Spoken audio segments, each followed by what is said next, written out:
মানুষের রক্ত কিন্তু কথা বলে, মানুষের জাত কিন্তু কথা বলে। সে তুমি তাকে মানে খারাপ জায়গা থেকে যদি ভালো জায়গাতে এনেও রাখো, তার জাত বা তার ব্লাড ওটা কিন্তু কখনো সে চেঞ্জ করতে পারবে না। কেউ কেউ হয়তো পারে, বাট বেশিরভাগ ক্ষেত্রেই পারে না।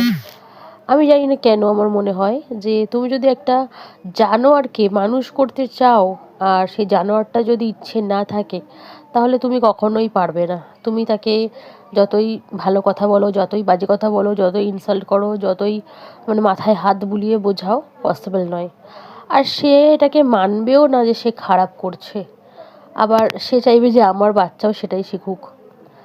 আসলে আগেকার দিনে, এখন বুঝতে পারি, আগে বুঝতাম না, এখন রিয়েলাইজ করি আগেকার দিনে জাত, ধর্ম, তারপর পরিবার এইসব দেখে কেন বিয়ে দেওয়া হতো। একটাই রিজন, মানে যেটা এখন আমি বুঝতে পারছি। যাই হোক, বিয়ে করার আগে জাত, ধর্ম, ব্লাড সব দেখে নিও।